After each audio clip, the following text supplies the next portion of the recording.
세상을 바꾸는 스타트업 이야기, 대한민국 대표 스타트업 콘텐츠 이슈스 스타트업 토로즈마 지금 바로 시작하겠습니다. 큐.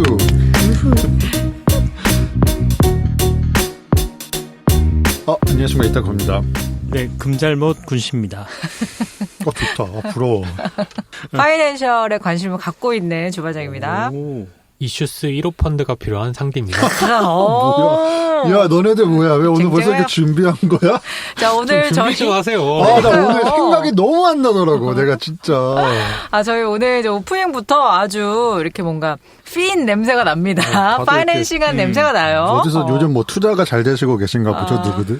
아니, 저는 금융을 잘 모른다고 해서 금잘못이라. 원래 금잘못이란 게 맞나? 금 알못 아니야? 금 알못이에요, 맞아요. 축 알못 이런 거 있잖아. 맞아요. 금 알못이에요. 네. 전 잘한다는 줄 알못이네요. 네, 제가 진짜 모르는 진짜 몰랐던 거야. 진짜 몰랐구나. 금융도 몰라. 신조어도 몰라. 인터넷 밈도 몰라. 아니, 저는 뭐 요즘에 이렇게 하도 이제 돈, 뭐, 부동산, 투자, 그쵸, 뭐, 그쵸. 주식, 뭐, 각각의 뭐, 모든 영역에서 그런 게 많으니까, 저는 그래도 관심이 있다고 생각했는데, 이제 정신 차려보니까 저는 참 관심이 없는 사람이었구나. 예전에, 좀 딴 얘기인데, 예전에 저희 방송 말고, 방송 끝나고 쉬는 시간에 주반장님이 밀크코인에 대해서 한번 얘기한 적이 있었거든요. 있었죠. 제가 그거를 들어보니까 한 20배 올랐더라고요. 얘기하시고. 그래서 제가 주반장님 말을 잘 들어야겠다. 자, 우리 상대님, 뭐, 1호 펀드, 뭐, 어떻게 운영하시는 일단, 거예요? 일단은 저희도 그동안 방송에서 많이 스타트업도 언급했잖아요. 네. 근데 저희가 언급하고 나서 유니콘 된 데들이 좀 있더라고요. 저희가 이 정도의 실력이면은 우리가 펀드를 운영해야 되지 않을까. 해야 되겠어요. 그래서 이슈스 1호 펀드 일단 시작 안 했어요. 1호 펀드로 한번 시작을 해보자. 돈을 모아보자. 라운드 돈 다니고요. 지금 돈을 유치하겠다고. LP분들 만나가지고 돈 받아보자. GP 좀 해보자. 왜 이렇게 우리 이렇게 돈 얘기를 하는 거죠, 타쿠님? 진짜 여러분들은 너무 속이 보이는 사람들이고 자본주의가 낳은 괴물이 이런 것들이구나. 야, 이렇게 발을 빼시나요? 아니죠. 펀드 운영하면 얼마나 그런 돈이 그럼요. 필요한 기업들한테 부가 창출을 위해. 저희가 지금 계속 파이낸스, 그다음에 금융 얘기를 하게 되는 이유가 이제 네. 오늘 에피소드는 저희가 한국 성장 금융 투자 운영, 그 중에서도 이제 핀테크 혁신 펀드와 콜라보 컨텐츠를 만들게 됐습니다. 와. 콜라보 콘텐츠. 맞습니다. 저희가 이렇게 이제 또 핀테크 혁신 펀드 위주로 오늘 얘기를 하겠지만 이제 핀테크 위크라고 맞아요. 해가지고 2019년부터 한 5월 즈음에 맞아요. 이렇게 박람회를 했습니다. 그래서 올해는 2021년 5월 26일부터 28일까지, 그러니까 5월 마지막 주예요. 그때 이제 온라인으로 3일 동안 박람회를 하게 되는데, 뭐, 첫날은 딜 웬스데이라고 해가지고, 우리 IR. 맞아요. 데모데이 같은 거죠. 그렇죠. 그런 기회도 있고, 27, 28일 날은 뭐 여러 가지 정부 규제 정책이라든지, 뭐 그 이외에 그 빅테크 금융업의 진출, AI, 뭐 인슈어테크 뭐 등등의 어떤 금융과 관련된 부분들을 이제 온라인으로 많은 것들을 볼 수 있는 그런 박람회가 있어서 이제 같이. IR을 수요일에 해서 딜 웬즈데이인데. 딜 웬스데이. 또 이제 궁금하시죠? 네, 그렇죠? 이름이 독특해서. 그렇죠. 아마 들어보신 분도 있으실 텐데 이게 싱가포르 핀테크 페스티벌이라고 해가지고 싱가포르도 또 이제 금융업의 또 그렇죠. 허브잖아요, 엄청나죠. 그렇죠? 아시아와 또 전 세계. 홍콩이 삐리하니까. 그렇죠. 홍콩이 또 많이 힘을 잃고 있어요. 그런 어떤 금융 중심으로. 그래서 이제 11월에 싱가포르에서는 하는데 그래서 이제 딜 프라이데이라고 해가지고 요때도 이제 정말 전 세계의 핀테크 기업들이 이제 IR을 하고 또 이렇게 VC나 AC 만날 수 있는 그런 어떤 피칭의 장. 그래서 이제 우리는 이제 첫날이죠. 핀테크 위크의 첫날이 이제 수요일이기 때문에 이제 핀테크 웬스데이다. 뭐 이렇게 한 게 아닐까라고 생각을 하고 있습니다. 그럼 우리 딜 웬즈데이도 네. 전 세계 핀테크 기업들이 다 오나요? 온다기보다는 이제 온라인이기 때문에 시청을 하실 수는 있고 또 이제 참가도 하시려나? 그러니까 이제 운영사에서 이제 전 세계에 있는 VC 분들이라든가 AC 분들한테 또 여러 가지 네. 어떤 뭐 홍보라던가 마케팅을 하시겠죠. 그거는 그분들이 열심히 또 해주실 영역인 거고 우리는 대한민국에 있는 핀테크 뭐 관련해 계신 분들 아니면 또 사업을 준비하시는 분들이 최근에 또 많을 거예요. 지금 규제 같은 것도 조금씩 이제 열리고 있고 또 여러 가지 기회가 있는 산업이 또 핀테크 분야이기 때문에 이제 준비하시는 분들한테는 또 도전해볼 수 있는 좋은 그런 기회장이 아닐까라고 생각을 해봅니다. 다코님이 한국 성장금융에 나오신 것 같아요. 제가 사실 모르세요. 이제 취업하셨나 보네? 그러니까 뭐 언처럼 그러니까 이렇게 자판기야. 누르면 바로 나와. 사실 이제 이거 어떻게 된 일이에요? 콜라보를 준비를 하면서 여기 담당자님 저희 또 리스너분이시더라고요. 오. 담당자님과 이제 얘기를 많이 했고 미팅도 하고 저희한테 또 정보도 많이 보내주셔서 이제 나름의 스터디를 하다 보니까 조금 제가 오늘은 친화적인 얘기를 하게 되지 않을까라고. 아니, 그리고 금융 전공자예요. 유일하게 저희 중에. 맨날 금융공학. 핀테크 좋아한다고. 저 핀테크 좋아하긴 합니다. 그리고 그러고 제일 또. 재밌고 이게 이번에 또 뭐 저희가 계속 방송에서 언급을 하긴 하겠지만 재밌는 분야가 되게 많더라고요. 전 세계적으로 핀테크 분야가 사실 지금 우리나라에 우리가 익숙한 핀테크 분야는 정말 극소수다. 그러니까 되게 그래요? 정말 작은 분야만 우리가 지금 뭐 알고 있고 좀 성장해 나가는 거지 전 세계적으로는 굉장히 많은 분야가 지금 활성화가 되고 있고 그에 따라서 이제 우리나라도 그런 부분에 대해서 조금 더 영역을 확장해야 되는 게 필요하다라고 좀 느끼게 되더라고요. 아니, 정부에서 나오셨어요? 이렇게 저희 개몽하러 나오신 거예요, 지금? 약간 그런 느낌이죠. 우매한 우리를 깨우쳐 주시려고. 무지몽매한 이런. 한번 오늘 들어보겠습니다. 네. 자, 그래서 그 얘기 좀 마무리하고 바로 이제 혁신펀드 얘기를 좀 실제로 우리 타코님께 들어볼까 하는데 아까 그 딜 웬세이라고 해가지고 네네. 아까 말씀드린 대로 어쨌건 지금 많은 기업들이 투자가 필요한 기업들이 많이 있으실 거예요. 근데 요거는 뭐 누구만 이렇게 따로 골라서 하느냐가 아니고 여러분들 이 듣고 계시는 우리 리스너분들 또 관련된 관계자분들 모두 다 참여를 하실 수가 있습니다. 그래서 IR 경진대회에 이제 그 6개사를 우리가 선정을 해서 투자자 미더비나 세션 참여 30개사 그래서 총 36개 회사가 요 핀테크 위크에 좀 더 그 많은 투자를 받을 수 있는 기회가 있는데 지금 여러분 이제 신청 기간입니다. 4월 28일 지금 저희 방송이 4월 20일에 나가기 때문에 아직도 일주일이 남았어요. 일주일 넘게 남았기 때문에 모집 공고나 신청 사전 심사를 받으셔서 우리 딜 웬스데이에 IR 경진대회 나가시면 혜택이 있습니다. 맞아요. 그래서 핀테크 혁신펀드 운용사 오늘 좀 얘기를 할 건데요. 네네. 운용사 중에 투자 집행 의사가 있는 경우 개별 협의 이거 굉장히 만나기 어려운 어떤 그 테이블이잖아요. 그렇죠? 그래 투자 집행을 하고 만약에 이런 운용사 중에 투자 집행이 없더라도 K 엑셀러레이트 그러니까 엔젤 캐피털이죠. 여기서 1억 원의 투자도 집행이 가능합니다. 그러니까 뽑히시면은 맞아요. 이 무조건 1억 원 이상의 투자를 받을 수 있다. 무조건은 조금 조심스러울 수 무조건 있긴 한데 아닌가? 아무튼 이제 투자의 기회가 굉장히 넓다라고 그렇죠. 하실 수 있고 이제 핀테크라고 지금 오늘 컨텐츠의 어떤 목적이기도 한데 핀테크라는 걸 너무 좁게 보지 않으셨으면 맞습니다. 좋겠을 것 같아요. 그러니까 어쨌든 금융 그다음에 어떤 결제 아니면 그 이상이라도 조금 더 넓은 범위의 카테고리가 핀테크에 포함이 될 수 있고 그러다 보니까 이제 관심이나 좀 그래도 연관이 있다고 판단이 드시면 한번 지원해 보시는 거는 저는 맞아요. 적극 추천을 해보도록 하겠습니다. 그래서 뭐 이런 기회들이 있는 거 우리 이제 이슈스 들으시는 청취자분들은 이제 충분히 관심이 있으실 것 같아서 저희가 이제 미리 말씀을 드렸고 핀테크 위크는 궁금하시면 검색하셔서 조금 더 자세한 사항은 홈페이지에서 참고해 주시길 바라고요.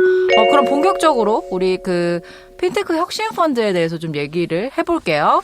그런데 뭐 엑셀레이터, 벤처 캐피탈, 뭐 모태펀드 이런 단어는 되게 익숙하게 들어봤는데 이렇게 디테일하게 초점이 맞춰진 펀드는 저는 처음 본 것 같아요. 그럴 수 있죠. 그래서 이런 펀드도 있구나 알게 돼서 되게 반가운 느낌. 맞아요. 그러니까 이제 섹터 펀드라고도 표현을 하는데 이제 산업의 특정 산업에 좀 돈을 투자를 하기 위한 펀드들이 종종 있어요. 근데 조금 다르게 생각하실 수 있는 게 VC들도 자기네들이 집중하는 어떤 분야가 있기는 해요. 자기네들이 뭐 투자를 이렇게 한다고 이제 자금을 모으거나 이럴 때 그런 분야가 있기는 한데 꼭 그 분야만 하는 건 아니지만 예를 들어서 AI라면 AI, 또 옛날에 뭐 O2O라면 O2O, 뭐 요즘 같은 경우는 뭐 이커머스라면 그리고 바이오라면 바이오 이런 식으로 하는데 그건 VC단에서 어떤 그런 거고 어떤 펀드 규모에서 이렇게 섹터 펀드라고 해서 어떤 특정 분야에 하는 거는 국내에서는 그 저희가 알기로는 이제 바이오 펀드가 약간 그런 게 하나 그렇죠. 있고 그 다음에 핀테크 펀드가 이제 이번에 있는 겁니다. 그래서 아마 지금 군시님이 말씀하신 것처럼 이렇게 쉽게 들어본 단어는 아닐 수 있다는 거죠, 그렇죠? 메일을 주고받잖아요. 네. 근데 보통 메일에 그쪽 이름이 나오는데 한국성장금융투자운용 나오잖아요. 그래서 처음에는 리딩방 뭐 제목 같아서 근데 리딩방보다 약간 공공기관 느낌이 나지 않아요? 공공기관 느낌이 네. 나죠. 그렇죠. 한국이 들어가면 좀 그렇잖아요. 그렇죠. 한국, 대한 이런 거 한국 들어가면은 잘 안 붙이거든. 그렇습니다. 거기서 그거 이제 좀 소개. 그러면은 좀 전체적인 구조부터 좀 말씀드릴게요. 네. 그러니까 결국은 우리가 오늘 핀테크 혁신 펀드, 그러니까 핀테크 기업들을 위한 전문 펀드가 있다라는 거를 지금 알려드리고 싶은 건데 그 윗단에 이거를 운영하고 좀 더 그 모태 기업이라고 해야 될까, 좀 모기업이 될 수 있는 게 이제 한국성장금융투자운용이라는 곳이 있어요. 여기는 대한민국에서 운영하는 어떤 펀드인 거고, 그러니까 운영사 인 거예요. 모펀드의 운용사인 거고 한 4.5조 원 정도의 규모라고 합니다. 근데 이거는 이제 그렇다고 해서 핀테크 혁신 펀드가 4.5조 원 규모는 아니고 이제 그 한국성장금융투자운용에서 갖고 있는 모펀드들 중에서의 하나가 핀테크 혁신 펀드인 건데 21개의 모펀드가 있다는. 네, 그 중에서 21개 정도의 모펀드 중 하나가 이제 핀테크 혁신 펀드인 거고 이제 펀드의 운용사로서의 역할을 지금 하고 있는 상황입니다. 그래서 2016년도에 설립이 됐는데 굉장히 그 그래프나 이런 걸 보면은 자금이라던가 또 모펀드를 계속 지속적으로 만들고 계시더라고요. 그래서 되게 열심히 일을 하고 계신다는 생각이 들었습니다. 혁신 펀드를 만든 이유가 있겠죠. 여러 가지 펀드가 있는데 왜 그런 걸까요? 뭐 이제 단적인 예로 이제 핀테크 산업의 육성을 위한 거예요. 사실 전 세계적으로 핀테크는 진짜 핫한 그 기업 중 하나인 것 같아요. 저희가 개인적으로 느끼기에 뭐 텍톡에서도 저희가 종종 언급하긴 하지만 맞아요. 정말 다양한 형태의 핀테크 서비스가 지금 전 세계에서 이제 제공이 되고 있는데 그거에 비하면 사실 저는 국내에는 좀 느리다고 생각을 하긴 했거든요. 근데 이제 이번에 좀 알게 되면서 이제 그거에 대해서 이제 여러 가지 자료도 좀 받고 지표도 보다 보니까 아, 정말 그렇구나. 좀 아쉽다라고 하는데 어쨌든 그런 어떤 니즈가 있었기 때문에 핀테크 혁신 펀드는 이제 핀테크 산업의 육성을 위해서 하는 거고 여기 출자가 대부분 그 대한민국에 있는 유수 은행들이에요. 유수. 네, 유수라는 표현 맞나? 해외 거의 파여가지고. 대부분 큰 메이저 은행이 다 들어가 네, 있는 것 맞아요. 같은데. 뭐 네. KB금융그룹, 우리금융그룹, 농협, 그다음에 DGB, 하나, 뭐 신한. 일단 이거면 다잖아요. 그다음에 우리한테는 익숙한 디캠프. 디캠프도 이제 원래 은행 청년 그 재단에서 이제 만든 게 디캠프였잖아요. 청년 창업재단?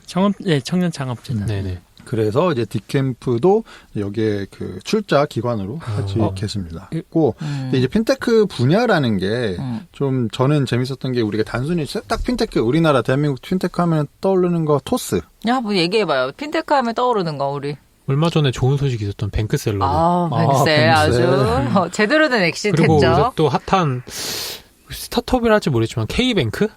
K뱅크. 코인 때문에 핫한 K뱅크. 그러니까요. 뭐 페이 종류죠. 네이버페이, 카카오페이. 맞아요. 사실 페이나 지금 말씀하신 여러 가지 그 금융의 정보를 다루는 거는 다 스타트업이 지금 이끌고 있지 않나라는 생각이 들어요. 아디즈도 그러면은 좀 들어갈 수 있는. 크라우드 펀딩이니까 사실 지금 핀테크 혁신 펀드에서 정의하고 있는 핀테크 산업에는 들어가긴 하죠.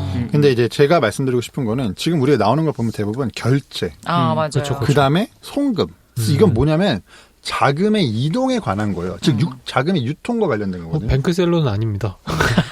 뱅크셀러도 자산 근데 관리. 따지고 그렇죠. 자산 관리에 자산 관리. 가까운 거예요. 이제 그런 식으로 약간 좀 그런 게 좀 집중이 되어 있다고 하면은 전 세계적으로 봤을 땐 핀테크는 그 이외에도 이제 저희가 종종 텍톡에서 언급했던 BNPL이라던가 그러니까 이제 선 결제 후 지불 이런 모델도 있고 그다음에 부동산 금융도 여기 들어가고 그다음에 어떤 특정 뭐 긱 이코노미들을 위한 어떤 그 금융 상품들, 그다음에 신용 데이터 관리, 뭐 대출 서비스, 그다음에 리스크의 가치 평가, 신용 평가 이런 거가 다 들어가는 거예요. 물론 국내에서도 좀 비슷하게 시작하시는 스타트업이 있긴 한데 활성화는 좀 부족한 단계가 아닌가라고 저는 좀 개인적으로 느껴지긴 하더라고요. 이제 그런 것들을 좀 활성화하기 위한 펀드다.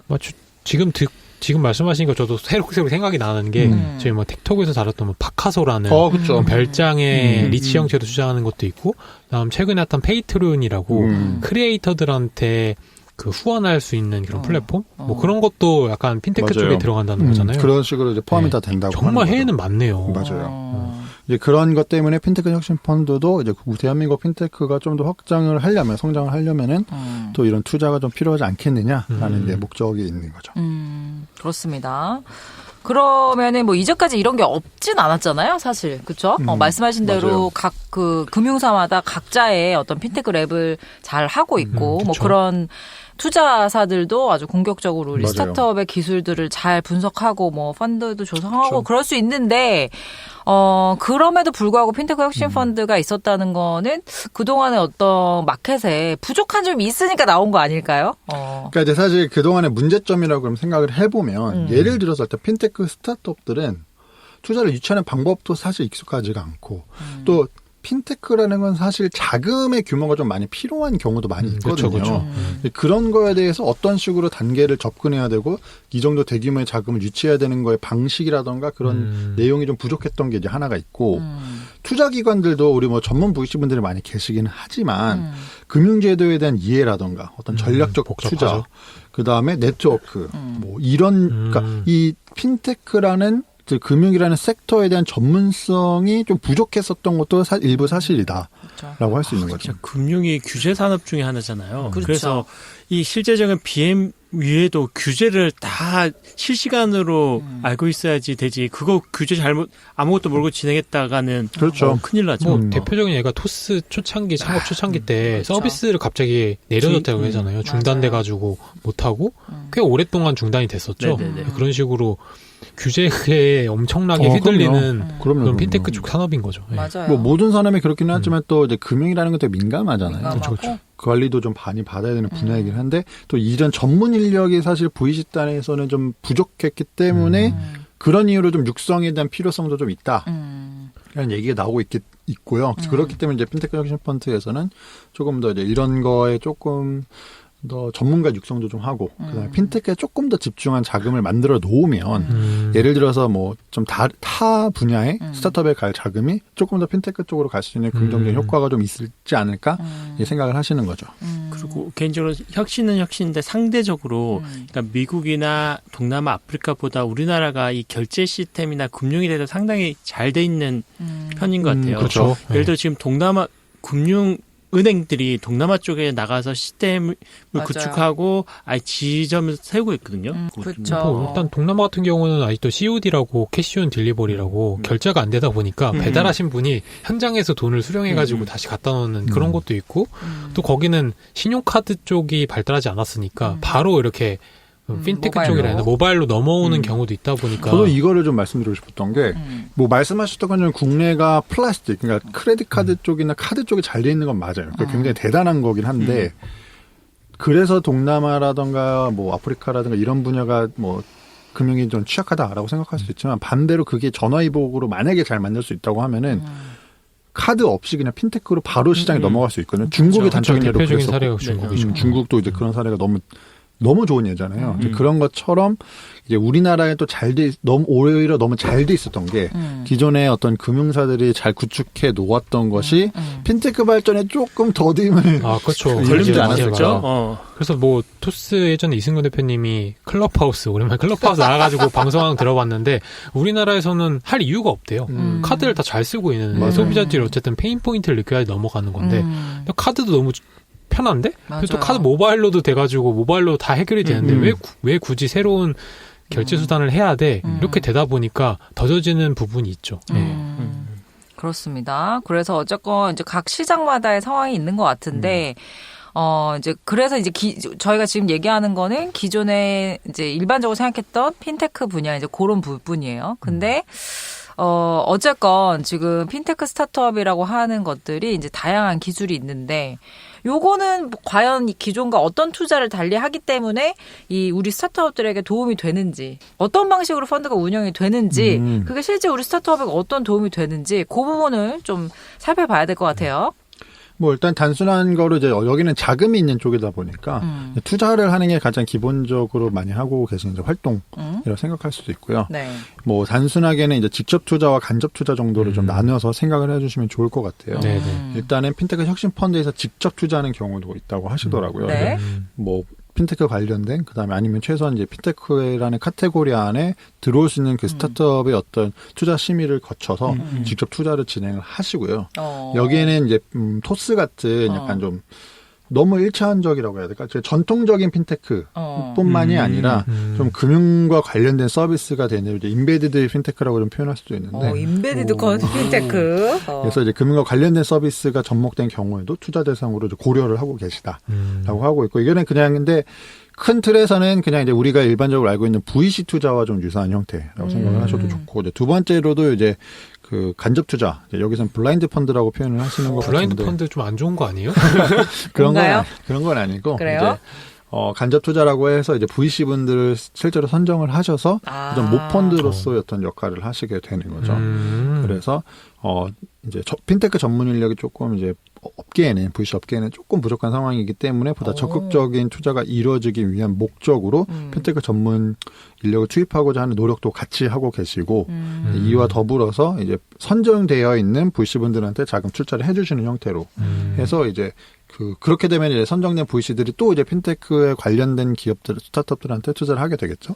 지금 같은 경우는 5군데 정도가 선정이 돼서 자금을 준비 중이시거나 이제 운영 중에 계시고 있습니다. 야, 정말 좋은데요. 만약에 제가 펀드 운영 최고 결정자라면 야, 그거 우리 전문 분야니까 우리가 하면 우리가 커질 수 있어. 딱 우리만 할 것 같은데 전문 인력을 파견하면서도 모태펀드 역할을 한다는 거잖아요. 오. 이제 업계 자체에 특히 VC 업계에 그래도 최소한 이 핀테크라는 특수성이 있는 산업에서의 비즈니스 모델과 상품에 대한 이해도가 좀 있어야지 제대로 된 밸류에이션이라든가 투자 판단이 가능할 거잖아요. 그런 부분이 조금 더 도움을 하고자 하시는 것 같아요. 정말 핀테크 시장을 키우려는 생각이 있는 것 같은데요. 그래서 그 VC 이제 A씨라고 하는 엔젤 그다음에 VC라고 하는 우리가 생각하는 그 한 5개 정도 있는데 간단하게 좀 얘기해 주실 수 있을까요? 네, 그 5개 지금 출자한 VC 같은 경우는 K 엑셀러레이터, 네,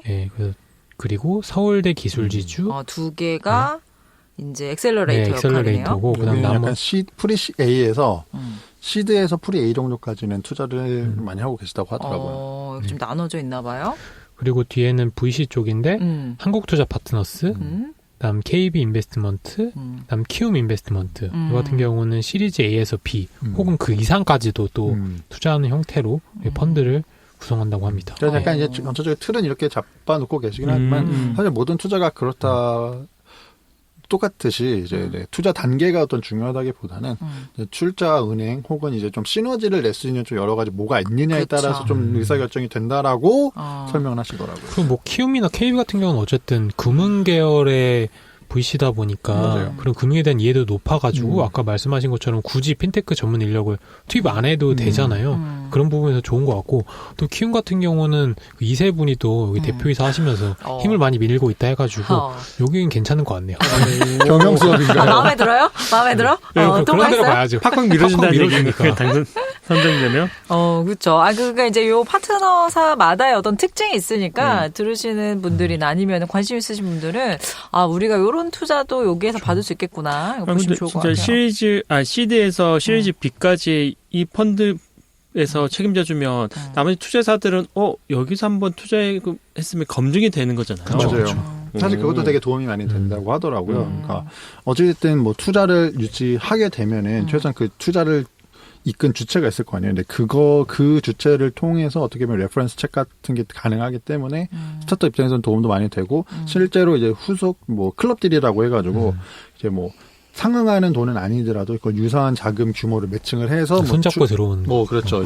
투자를 해주는 경우도 종종 있고. 클럽들이라고 네, 클럽들이라고 불러요. 그러니까 원래 사실 국내 VC 분들은 솔로로 잘 안 들어가세요. 보통 이제 클럽들이 솔로 외롭지. 솔로 외로워. 고독해. 보통 그렇게 안 들어가시고 누가 들어갔다고 하면은 거기 괜찮아? 그러면 자기도 좀 이렇게 돈 좀 쓰고 약간 그런 게 있어서 사실 우리나라에서는 이제 클럽들의 투자가 좀 더 많이 있다라고 알려져 있죠.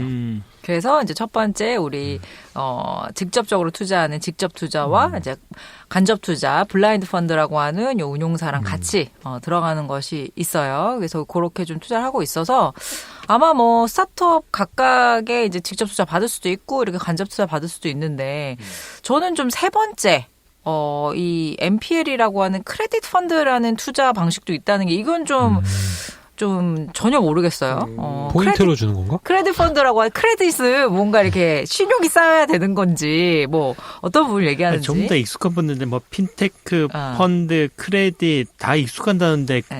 뭔가 생소한 느낌이에요. 원래 이제 진짜. 금융상품이라는 걸 그렇게 조합하는 거기 때문에. 네, 상품 조합이죠. 서비스. 그렇죠. 이렇게 하기 때문에 이미 많은 금융사에서 다 커버하고 있을 텐데 분명히 이제 핀테크 혁신 펀드에서는 이 스타트업만 갖고 있는 약간 특수성을 노린 뭔가 투자가 있지 않을까. 그게 크레딧 펀드 맞나요? 네, 뭐 비슷하게 생각하시면 되는데 이게 조금 리스너분들한테 좀 설명을 드리는 게 네. 잘 하고 싶다라는 생각이 드는 게 이게 좀 헷갈리실 수 있는 개념이라고 저는 좀 생각이 들긴 하거든요. 그러니까 이제 지금까지 저희가 말씀드렸던 거는 그냥 전통적인 VC 투자 방식과 크게 유사하다고 생각하시면 돼요. 네. 결국 이게 뭐냐면 스타트업 입장에서는 지분을 네네. 어떻게 보면은 주는 거거든요. 그렇죠. 그러니까 투자를 받고 거기에 그렇죠. 맞춰서 기업 가치와 산정을 해서 이제 지분을 어떻게 전달하는 방식으로 투자가 이루어진다고 하면은 지금 잠깐 말씀하셨던 이제 크레딧 펀드라고는 지금 내부적으로 그 표현이 되고 있는데 네. 이거 같은 경우는 핀테크 스타트업이 아니라 이 핀테크 스타트업이 만든 금융 상품에 대한 투자라고 생각을 하시면 좋아요. 어려운데요. 조금 이제 헷갈리시기 네. 시작하시죠. 그러니까 이제 단적으로 생각을 해보면 금융 서비스라는 거를 돌리려면 다른 분야의 서비스와 다른 게 뭐냐면 돈이 있어야 되는 거예요. 이게 단순히 뭐 이제 회사를 운영하는 그 자금을 얘기하는 게 아니라 서비스를 제공하기 위한 자금이 필요한 거예요. 돈 먹고 돈 먹기니까. 그렇죠. 이제 금융 아주 정확한. 제가 그래서 금융에 대해서 항상 좀 약간 딜레마를 빠지는 게 왜요? 금융사도 이제 돈 먹고 돈 먹기 장사기 때문에 그렇죠. 사실 돈 많은 놈이 제일 돈을 많이 벌긴 하거든요. 그래서 자금이 큰 놈이 이기는 싸움이 사실 좀 그 금융의 전체적인 좀 속성이라 생각을 하긴 하는데 아무튼 그래서 어쨌든 돈이 필요한 거예요. 자금이. 그쵸. 대출하려고 내가 대출 서비스를 시작하고 싶어도 대출금을 내가 갖고 있어야지 내가 대출해 줄 수 있을 거 아니에요. 그리고 나서 그거를 이제 대출자가 돈을 이제 갚으면서 플러스 이자를 했을 때 내가 수익이 발생하는 거니까 그 자금을 필요로 한데 사실 큰 자금이 필요함에도 불구하고 핀테크 스타트업들이 초기인데 그거에 상응하는 자금을 바로 마련하기 쉽지가 않아요. 그렇죠. 특히 우리나라 같은 경우는 전체적인 분위기상 기관이 그런 식으로 투자를 하진 않았거든요. 대부분 이제 개인. 그래서 우리가 딱 단적으로 생각하는 게 P2P인 거예요. 그렇죠. P2P 같은 경우는 이제 개인이 개인한테 돈을 빌려주고 플랫폼에서 중간에서 그걸 매칭해주는 상황이었던 거잖아요. 그러니까 이제 개인과의 개인의 그거였던 건데 이제 여기서 크레딧 펀드 같은 경우는 기관 대 플랫폼 연결되면서 이제 개인한테 해주는 약간 그런 형태다라고 생각을 하시면 좋을 것 근데 같고. 이 P2P가 굉장히 부작용도 많고 안 좋은 결말이 됐는데 그거랑 비교하는 거 맞습니까? 안 좋은 결말이라고 단적으로 벌써 결론을 짓긴 좀 조심스럽긴 하지만 네. 사실 핀테크가 초기에 좀 핫했던 거에 비해서는 좀 여러 가지 부작용이 있었었죠. 그러다 보니까 기관에서는 더 이제 조심스러울 수밖에 없고 네. 그렇죠. 그 돈이라는 게 아마 또 예민하다 보니까 이제 그러다 보니까 오히려 더 이제 이런 핀테크 혁신 펀드를 통해서 좀 자금을 유치하고 이제 그걸로 좀 안전형으로 운영하겠다라는 생각이라고 좀 생각하시면 근데 좋을 것 같아요. P2P 플랫폼 회사 입장에서는 원래 그 자금 규모를 모으려고 하는데 그게 힘드니까 점점 더 위험한 상품들을 만들고 팔았던 것 부실한 같은데 만약 이렇게 큰 기관 투자가 들어오면 또 얘기는 달라질 수 있을 것 같아요. 훨씬 더 보수적이고 다시 말해서 안정적으로 운영이 될 수 있는 장점도 있을 수 있을 것 같고 규모가 더 커질 수 있죠. 자금이. 반대로 그만큼 기회가 덜 갈 수도 있는 거잖아요. 그렇죠. 개인한테요? 개인? 아니 뭐 회사한테 개인한테 어차피 P2P 같은 경우는 매칭만 시키다 보니까 그 개개인의 판단이 중요했던 건데 그렇죠. 당연히 중간에서 그렇죠. 어느 정도 역할을 하겠지만 근데 기업이 큰 규모로 기업이 들어간다고 할 때는 어떻게 보면 좀 선별 요건이 좀 더 까다로워지니까 조금 더 혜택이 떨어질 수 있는 그럴 거죠. 수 있겠네요. 그렇습니다. 그래서 좀 실제 예로 좀 들어주시면 좋을 것 같아요. 아직도 잘 이해가 안 가요. 네, 크레딧 펀드라는 거 자체가 이게 좀 저도 이제 그 오디오로만 설명을 하는 게 어디까지 가능할지 좀 노력을 해볼 건데 칠판 같은 거 준비했어요. 그러니까요. 화이트보드. 선생님을 잘하는 타입의 사람이 또 아니어서 그렇긴 한데 어쨌든 우리가 뭐 학자금 대출이라던가 뭐 개인신용 대출, 부동산 담보 대출, 뭐 아니면 선정산 플랫폼이라서 우리 잠깐 언급했던 BNPL 같은 플랫폼 이런 거 결국 다 돈이 필요한 거예요. 그렇죠. 근데 이제 BNPL이 전 세계적으로 요즘 좀 화두가 되는 여러 가지 이유 중 하나는 MZ 세대 같은 경우는 이제 신용이 좀 거의 없거나 신용카드 발급 요건이 안 되는 상황에서 구매를 하겠다라는 그 니즈가 있기 때문에 그래서 이제 전 세계적으로는 MZ를 기반으로 이제 BNPL이 많이 확산이 되고 있는 상황인 거죠. 우리나라 많이 바뀌고 있는데 그 대표적으로 해외 BNPL 회사 같은 경우는 그 개인의 뭐 소셜 데이터, 뭐 이런 온라인 데이터를 분석해서 이 사람이 실제 갚을 수 있는지 이런 걸 판단해가지고 맞아요. 하는 거죠. 근데 우리나라 개인 카드사 같은 경우는 이 사람 뭐 건강보험 내역 보고, 맞아요. 뭐 자산 내역 보고 이런 식으로 판단하잖아요. 우리나라 조금씩 바뀌고 있다고는 하지만 뭐 카카오뱅크나 K뱅크는 바뀌고 있다고 하지만 아직은 많이 부족한 상태죠. 와, 진짜 그 카드 제가 4대보험 들어가다가 이제 그만두고 4대보험이 없잖아요. 그러면 증명할 수 있는 방법이 없어요. 진짜 맞아요. 자동차세 넣어놔도 안 된다 하고 1년 동안 세금 낸 내역서 다 내도 와, 그 겨우 다 내서 진짜 신용카드 하나 발급받은 적이 있어서 최근에. 맞아. 근데 전 진짜 그것도 참 웃긴 게 엄청 허술하다고 저는 생각하거든요. 왜냐하면 그렇죠? 건강보험 그냥 내 아는 회사에 들어만 놓으면 되잖아요. 맞아요. 월급 안 받고. 그렇게만 해도 되고 당연히 건강보험료를 내긴 해야 되겠는데 월급을 그만큼 안 받고 예를 들어 그냥 월급 1,000만 원 받는다고 신고만 해놓고 그렇게 해도 할 수 있는 거잖아요. 실제 그렇죠. 돈 들어오는 거는 뭐 은행에서는 확인하는데 그런 데서는 또 확인 안 하니까 제가 봤을 때는 좀 약간 허술한 부분이 있다. 그렇죠. 뭐 아무튼 그래서 어찌됐든 자금이 필요하니까 이거에 대해서 자금을 출자해 주겠다. 그러니까 핀테크 서비스를 제공하는데 이제 우리가 크레딧 펀드라는 어떤 그 자금이 있으니 이걸 통해서 운영할 수 있게 자금을 제공하고 물론 당연한 거지만 이거는 그 수익을 내서 그 플러스로 되는 그 수익금을 반환하는 형태입니다. 그래서 약간 뭐 채권 같이 만기와 어떤 금리가 좀 정해져 있는 상품이라고 뭐 생각을 하실 수도 있고요. 뭐 기간도 정해져 있고 약간 이런 식으로 생각을 하셔서 단순하게 그냥 서비스를 제공하기 위해서 돈을 준다라는 게 아니라 이거는 이것도 금융 상품, 이것도 수익을 발생하는 행위는 맞아요. 그렇지만 이렇게 크레딧 펀드 같이 좀 자금을 갖고 있어서 최소한 초기 핀테크 기업들이 서비스를 제공하기 그렇죠. 위한 장치로 역할을 해줄 수 있다라는 것이 핀테크 입장에서는 되게 큰 도움이 될 수 있다. 근데 일반 소비자들한테 그렇게 되는 게 뭐 신파일럿이라 하는데 한마디로 그냥 신파일 컴퍼니라 해야 되나?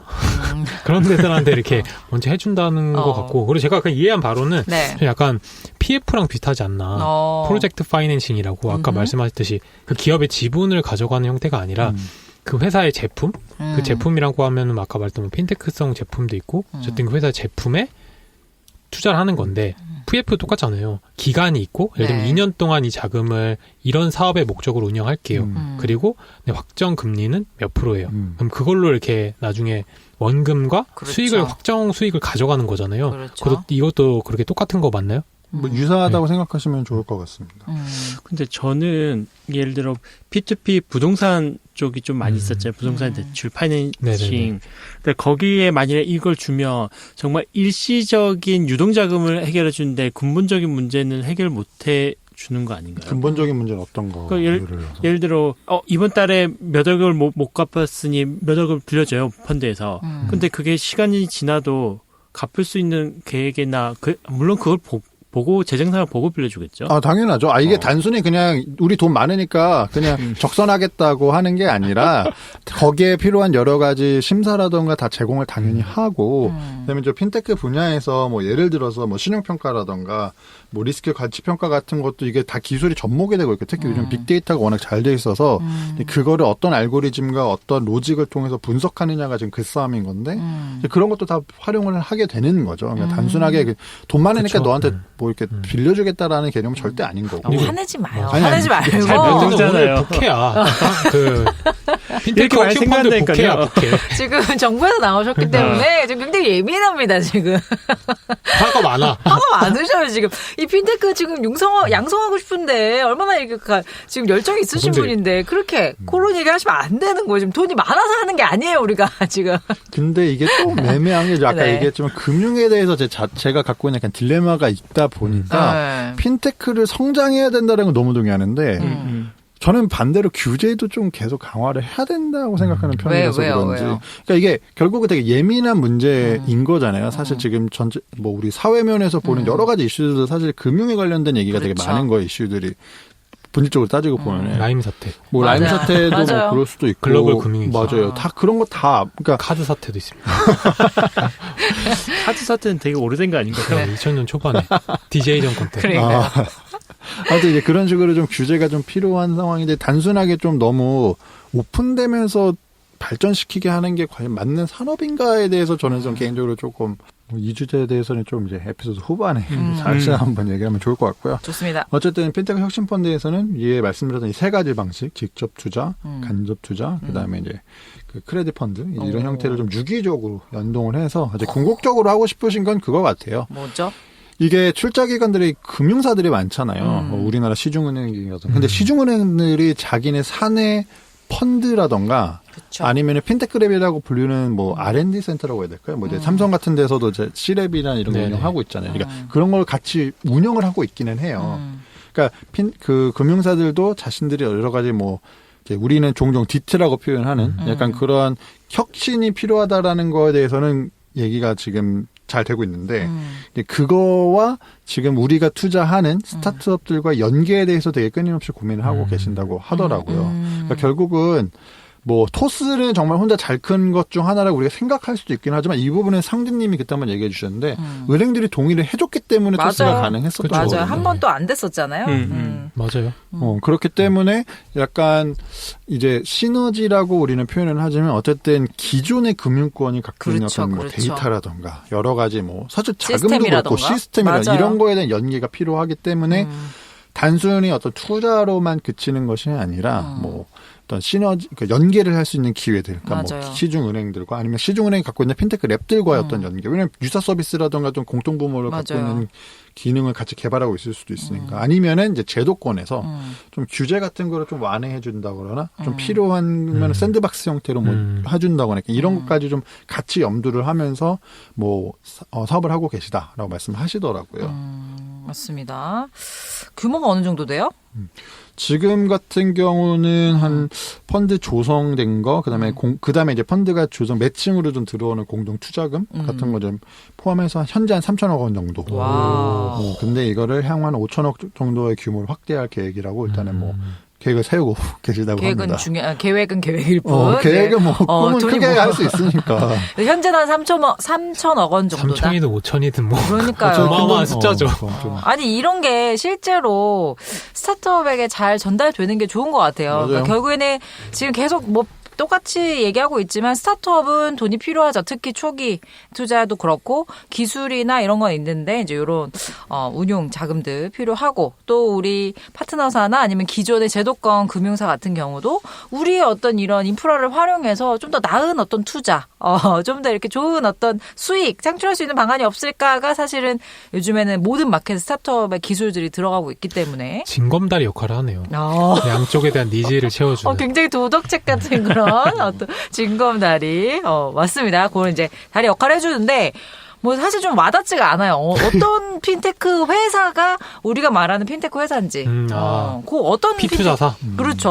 어떤 데가 이렇게 투자를 받아. 뭐 이제 포트폴리오사라고 쓸까? 보통 얘기를 하잖아요. 포트폴리오사. 뭐 토스는 안 들어가신 것 같고요. 네. 토스는 언급 안 하시는 거 보니까 토스는 그때 못 들어가신 것 같고 일단 저는 개인적으로 재밌다라고 생각했었던 거는 에이젠 글로벌이라는 그 투자사가 있었어요. 그러니까 기업 스타트업이 있었어요. 에이젠 글로벌이라는 스타트업이 있었고 여기 이제 투자를 하신 건데 여기 같은 경우는 일단 데이터를 신용정보 및 대출 상품화를 하려면 어떤 기술이 필요로 할까라는 어떤 그 질문에서 뭐 시작을 하셔서 데이터 기반으로 이제 대출을 하기 위해서는 데이터가 좀 실시간으로 변하잖아요. 우리 그렇죠, 신용에 그러니까 우리가 여러 가지 경제 활동을 하다 보면 이게 실시간으로 변한단 말이에요. 네. 그리고 나서 이제 아무리 기술적으로 이거를 실시간으로 탐지를 해내고 인공지능 모델을 통해서 관리를 하고 있더라도 금융의 시각으로 해석해 주는 게 두 번째로 필요한 거예요. 우리가 종종 얘기하는 게 아무리 뭐 우리가 트래킹을 해가지고 데이터를 받아가지고 한다고 하더라도 데이터를 받는 거는 하나의 기술인 거지만 이거를 분석해내는 것이 이제 마케팅의 능력의 어떤 잣대가 될 수 있다라는 그렇죠. 얘기를 하잖아요. 그러니까 데이터를 분석과 어떻게 분석하느냐에 따라서 우리가 결과값이 아예 달라질 수 있으니까. 분석과 해석, 네. 이제 그런 부분에 있어서 이제 금융의 시각으로 해석을 해주는 전문적인 리스크 매니지먼트로 전환하는 장치까지 제공해 준다라고 해주는 어떻게 보면 되게 어려운 말들인데 결국은 뭐냐면 우리의 여러 가지 신용 경제 활동에 대한 데이터를 일단은 크롤링, 그러니까 모으시고 잘 모으고 그거를 잘 분석을 해서 우리가 잠깐 초반에 언급했었던 것처럼 기존의 그 금융사들이라던가 은행들이 갖고 있었던 그 나의 어떤 신용 가치 평가해주는 그 모델 말고 조금 더 직관적인 모델을 만들어 줄 수 있다라는 게 저는 개인적으로 재밌었고 그래서 여기는 이제 랜딩 에서 서비스라는 표현을 쓰시더라고요. 라스라는 표현인데 요즘은 이제 뭐 B2B 이런 거 많이 라스라는 표현 쓰시더라고요. 우리가 라스 꿈꾸고 있는데 죄송합니다. 아무튼 그래서 이제 이렇게 좀 저는 신용 정보를 좀 이렇게 조금 요즘 시대에 맞게 이렇게 분석하는 게 정말 필요하다고 생각하거든요. 그리고 해외 같은 경우는 이미 많이 하고 있어요. 그래요? 해외 같은 경우는 이제 내가 얼마나 자주 핸드폰 요금을 잘 내느냐, 이게 내가 얼마나 뭐 채무 불이행이 났었느냐, 뭐 아니면은 그 현금 서비스를 얼마나 받았느냐, 뭐 아니면은 뭐 현금 서비스 같은 현재 우리나라에서도 뭐 적용되는 거지만 핸드폰 거 같은 경우는 우리 잘 포함 안 하잖아요. 그런 것까지 다 빅데이터로 수집을 한 다음에 그거를 자신들 알고리즘과 인공지능을 통해서 분석을 해서 이 사람의 정말 신용 스코어가 어느 정도다, 신용 정보가 얼마인지, 그리고 거기에 합당한 뭐 이자율이라던가 대출 가능 금액 규모가 어딘지 판단해 주는 게 되게 재밌지 않았나라는 생각이 듭니다. 그 신용 정보 같은 경우를 올리려고 하면은 방법 중에 하나가 뭐냐면 대출을 받은 다음에 그쵸. 잘 갚으면 된다는 그쵸. 얘기가 있어요. 금융 전공하셔가지고 잘하시네요. 그러니까 오늘 금융 전문가로 모신 거예요, 저분을 오늘. 제가요? 네. 그래서 이제 에이젠 글로벌처럼 저는 이게 좀 이런 B2B가 되게 필요한 시장이거든요, 사실. 그러니까 우리가 되게 소비자 금융에 좀 우리가 많이 치우쳐 있기는 한데 금융은 결국 B2B 싸움이에요. 이게 기술형 은행들도 뭐 되게 알려진 사실이긴 하지만 그 개인의 어떤 예금 이런 건 그분들한테 크게 중요하지 않고 여신, 기업한테 대출해 주는 거거나 아니면 기업에서의 어떤 자금을 우리가 예치하거나 이게 더 중요한 산업이기 때문에 이런 B2B가 좀 더 중요한 게 이제 어떤 금융의 성격인 거고 그건 핀테크를 간다고 해서 크게 달라지는 않을 거다 생각이 또 들기도 합니다. 저는 이 에이젠 글로벌 얘기 들으면서 이제 핀테크나 말씀하신 대로 어떤 대출 상품, 뭐 어떤 금융업이 맞지만 저는 오히려 이제 데이터. 우리나라가 또 이렇게 뭐 스마트폰 보급률도 워낙 높고 뭐 5G 한다고 하고 있고 뭐 데이터가 굉장히 많이 있는 국가 중에 하나인데 이 데이터를 어떤 방법으로 활용하느냐.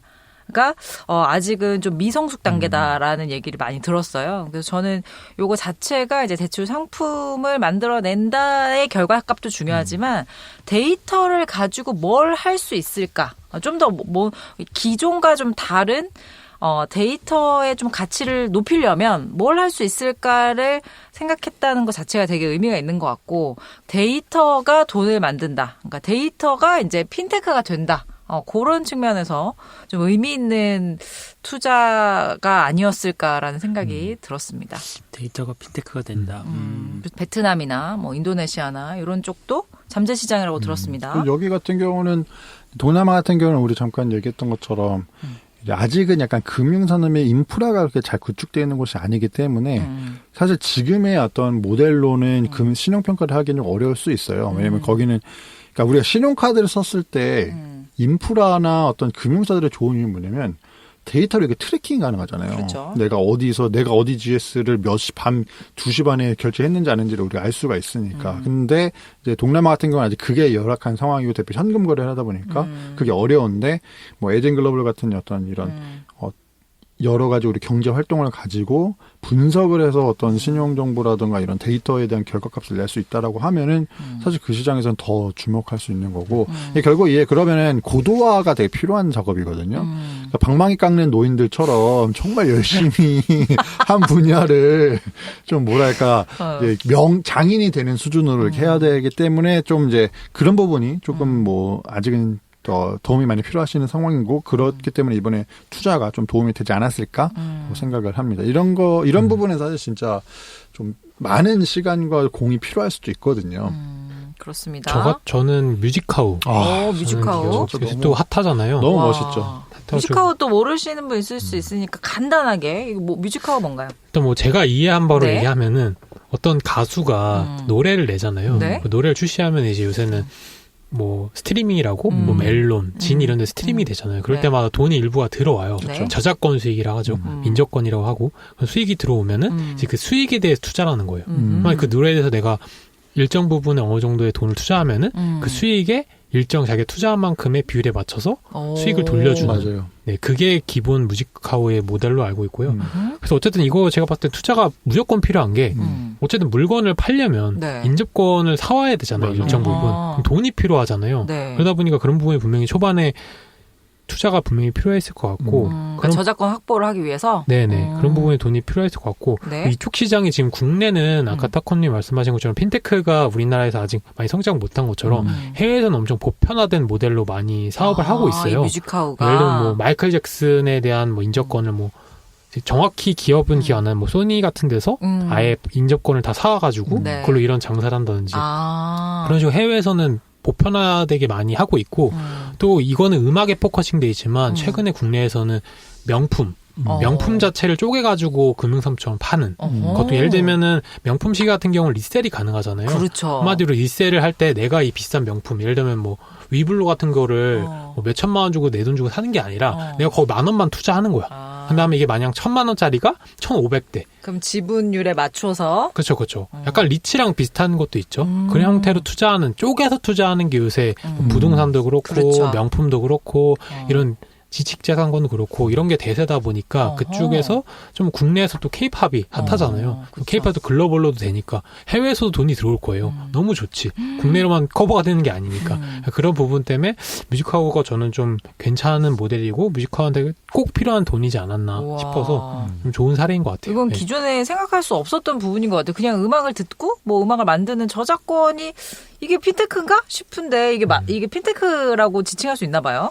이거 같은 경우는 그러니까 어떻게 보면 투자의 개념이라고 일단 처음에 생각하시면 좋을 것 같아요. 초창기의 뮤직하우 같은 경우는 팬분들이 어떤 나의 덕질의 일환으로, 그러니까 내가 어떤 좋아하는 그 아티스트에 대해서 나의 어떤 팬심을 활용하는 일환으로 뮤직하우에서 제공하는 이제 경매로 이제 시스템이 되어 있거든요. 그래서 이 곡의 전체는 아니더라도 이 곡의 일정 부분의 저작권을 내가 소유함으로써 내가 이 아티스트와 조금 더 함께한다라는 느낌을 가질 수 있는 약간 그런 문화로 처음에 시작을 했다라고 하면은 이제 지금 같은 경우는 그런 덕질 문화와 함께 투자가 동시에 가능한 문화 투자로 좀 성장하고 있다라고 할 수 있는 게 왜 투자라는 부분을 강조하고 싶으냐면은 최근에 그 브레이브걸스의 롤릴이라는 곡이 네, 맞아요. 역주행 이렇게 했다고 하잖아요. 그 실제로 이제 커뮤니티 같은 데서 보면은 이제 그냥 몇 년 전에 브레이브걸스가 유명하지 않을 때 팬으로서 이 팀이 그냥 너무 좋으니까 롤린이라는 곡에 투자를 일정 부분 한 거예요. 소액이었겠죠. 했는데 최근에 이제 롤린이 역주행을 하면서 수익이 어디서 나냐면 스트리밍에서 날 거 아니에요. 우와. 그럼 우리나라 저작권협회 진짜 열심히 일을 한대요. 그래서 조금만 어디서 틀려도 다 그거를 수익화를 다 해놓은대요. 그럼 이렇게 수익이 정산이 될 거 아니에요? 그럼 거기서 내가 갖고 있는 일정 부분의 수익으로 내가 소유를 갖고 있으니까 그 팬한테 수익화가 된 거예요. 돈을 벌게 해준 거예요. 그래서 이제 그분이 옛날에 투자해놨는데 까먹고 있다가 다시 보니 돈이 이만큼 쌓여 있더라. 왜냐면 스트리밍에서 많이 틀수록 저작권료는 더 올라갈 테니까. 애증의 저작권 협회죠. 그런 식으로 좋은 기능도 있지만 꼭 거길 통해서 해야 된다는 안 좋은 부분도 그렇죠. 있고 너무 또 세력이 되기도 하고 그러네요. 최근에 그런 사례가 뭐 OTT 업체들한테 음원 사용료에 대해서 본인들이 한 기준으로 무조건 받게 한다든지 그런 게 많죠. 근데 그 검증한 업체를 제가 만난 적이 있는데 거기서 주로 하는 일은 방송국 라디오에서 프로그램표가 있을 거 아니에요. 그럼 프로그램표에서 이런 음악 쓰겠다고 이게 얘기를 해준대요. 협회. 그러면 이 업체가 거기에 그 음악이 맞나 안 맞나 그걸 다 검증을 하는 업체들도 다 그래서 있더라고요. 다 듣고 있는 거예요. 누군가. 여튼 직원분이 많으신 것 같아요. 저도 한번 몇 번 전화해봤는데 전화를 잘 받으시더라고요. 그런데 전화 잘 안 받잖아요. 대기 시간이 오래 걸리던지. 근데 너무나 시스템적으로 잘 돼 있고 전화도 잘 받으셔가지고 인원이 많으신 것 같아요. 그러니까 이런 어떤 저작권, 컨텐츠 이런 것도 핀테크의 영역이라고 볼 수 있다는 것 자체가 되게 신선한 것 같아요. 컨텐츠에 대한 투자를 활성화하게 해준 거고 또 저 재밌는 게 여기 MCPI라고 해가지고 뭐죠? 그냥 전체적으로 이게 금융자산 그 가격 그래프처럼 이렇게 딱 표시를 해놨어요. 아. 그래프를 이렇게 해놔서 약간 이제 특정 뭐 그 아티스트의 어떤 곡이 뭐 상승하는 거, 경매가 얼마나 됐는지, 그리고 이제 MCPI 지수라고 해가지고, 약간 그 전체적인 지수로서 이거 흐름을 볼 수 있게끔 개발을 해놓은 거까지 이제 구현을 해놨기 때문에 이제 점점 더 약간 더 이제 투자에 관련된 서비스로 좀 약간 고도화 돼가고 있는 거예요. MCPI는 MSCI라고 그런 금융 그 명칭이 있거든요. 모건 스탠리 캐피탈 인덱스? 그러니까 따라한 것 같은데? 그런 것 같아요. 뭔가 어쨌건 우리도 지표가 있어야 된다. 그렇죠. 눈에 한눈에 보이는 그런 게 있어야 된다라는 생각이 이거를 이제 금융자산 가격 그래프처럼 정하고 있습니다. 나중에 저작권 관련 스타트업이나 회사가 나오면 이게 업계 표준이 될 수도 있겠네요. 그러면 그럴 수도 뭐 있겠죠. 그럴 좋습니다. 그래서 또 이렇게 음악이 우리가 그냥 무심코 듣는 스트리밍하고 있는 음악이 돈이 될 수 있다는 거를 보여준 우리 뮤직하우 굉장히 재밌었고, 저는 사실 좀 구하다라는 명품 플랫폼, 해외 명품 플랫폼, 요게 이제 요즘 뭐 명품 좀 알아보고 계시나 봐요. 돈 좀 버셨나 봐요. 애플워치 사고, 아까 뭐였죠? 밀크코인? 아니, 그러지 않고, 요즘에 이제 뭐, 저희 트렌비도 지난 작년에 이제 방송도 하고, 요즘에 뭐, 그쵸. 반란도 나가시더라고요. 그렇고, 네, 잘 굉장히 나가시더라고요. 많은 투자들이 좀 후속 투자들이 이루어지고, 뭐, 아시다시피 이제 MZ 세대 분들은 이제 이 해외 명품을 사는 거에 대해서 또 굉장히 열려있고, 모든 명품 브랜드가 또 젊어지려고 노력하고, 즉, 아무튼 이제 그런 시장이 커지고 있는데, 근데 이제 항상 우리가 명품 시장에서 이제 궁금한 게 이게 진짜인가? 이거 가품 아닌가? 중요하죠. 중요하죠. 사실 그 어떤 오히려 먹는 것보다 이걸 더 중요시 여기는 사람들이 있을 만큼 이게 진짜인가? 뭐 이런 생각을 하는데, 그래서 이제 구하다는 이제 블록체인 기술을 활용해서 뭐 물류나 유통이나 이런 것들을 모두 다 트래킹할 수 있도록 하는 이제 그런 서비스라고 합니다. 그래서 이제 이런 부분들도 어쨌건 블록체인이 사실은 핀테크에서 가장 중요한 기술이잖아요. 그래서 탈중앙화 분산 원창 시스템. 잘했어요, 그렇죠? 제가 또 출시 태생이 거기지 않습니까? 저희가 또 태생이 그렇거든요. 제가 블록체인으로 만났어요, 이래봬도.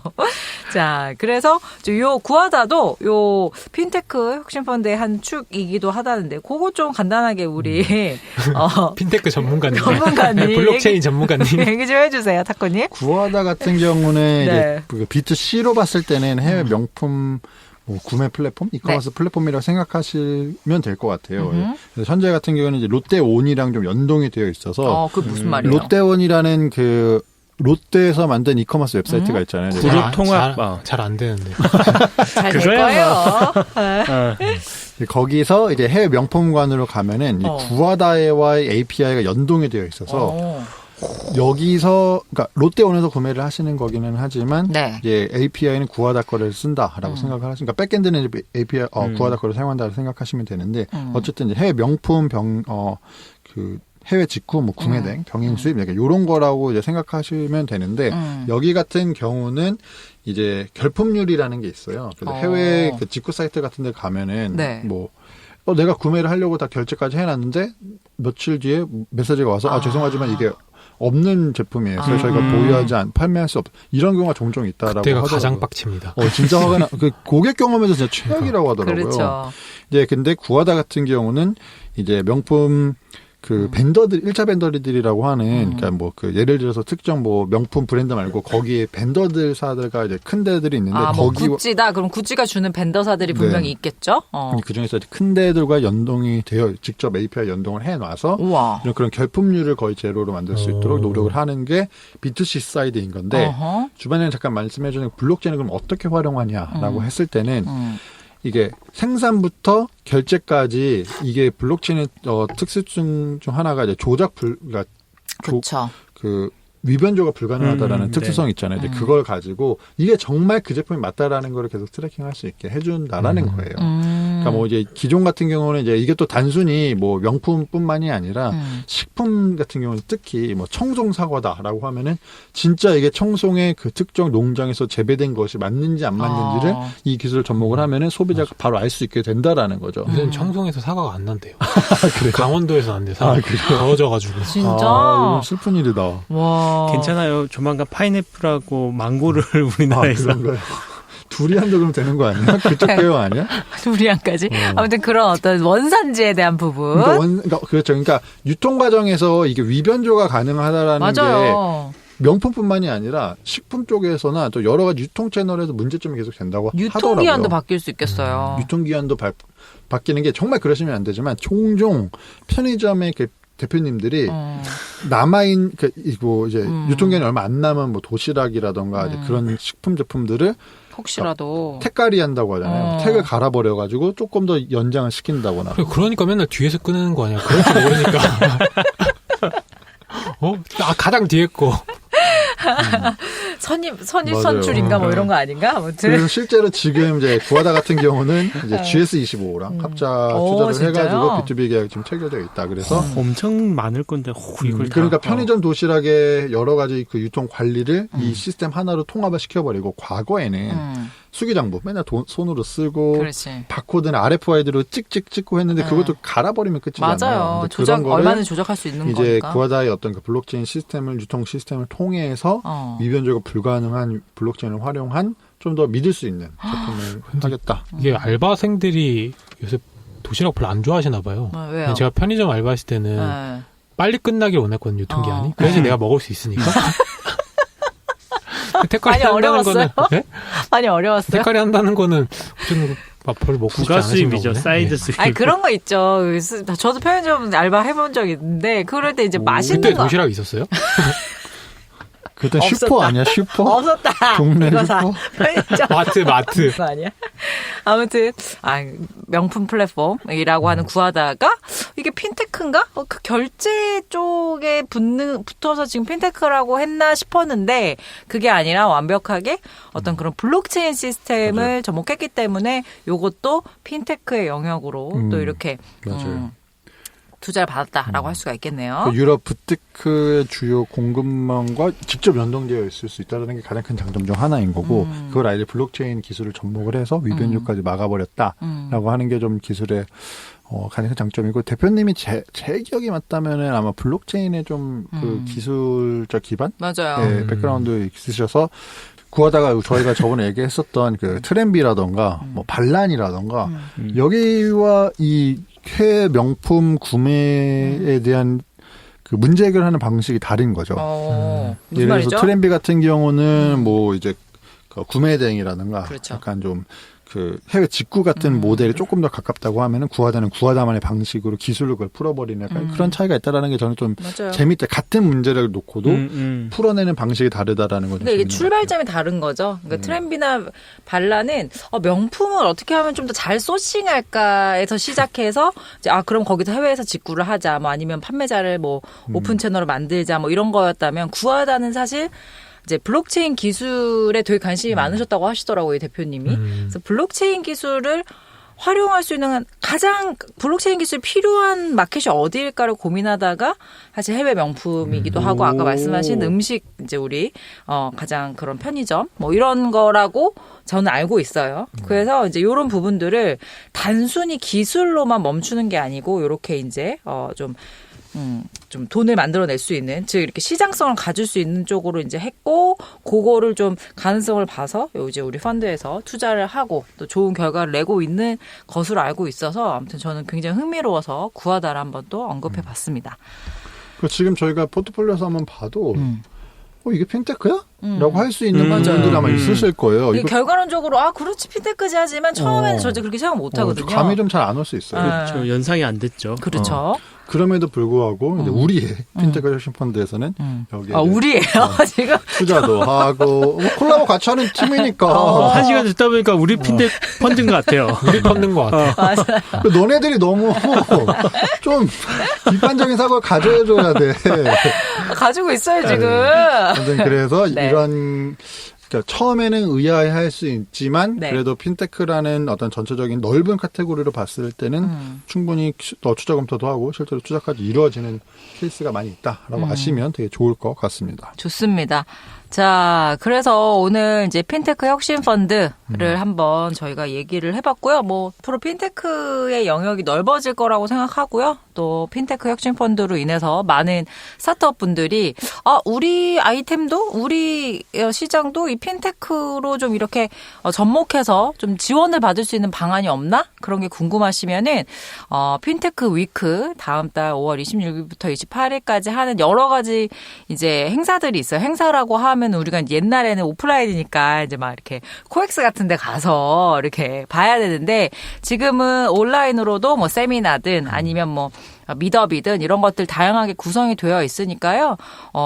핀테크는 우리 거랑 상관이 없어. 라고 이렇게 생각하지 마시고 진짜 꼭 한번 보시길 바랄게요. 그래서 소위 말 도움을 좀 받아서 아니면 컨설팅을 받아서 아까 징검다리 얘기하셨는데 징검다리를 잘 만들어서 좋은 AC, VC 분들 만나셔서 훨씬 더 좀 높은 가치로 투자도 받으시고 성장했으면 좋겠고 또 반대로 이런 투자처라든지 스타트업에 어떤 부분들이 있을까 고민하시는 뭐 다양한 투자자들이라든지 이런 분들도 이 핀테크 위크에 참여하셔서 보시면 도움이 될 것 같다라는 생각이 들으면 들을수록 생각이 듭니다. 그래서 저희도 이제 핀테크 위크 보고 거기에서 이제 우리 뭐 미국의 CES만 보는 게 아니라 이런 것도 보고 한번 얘기해 보면 어떨까요?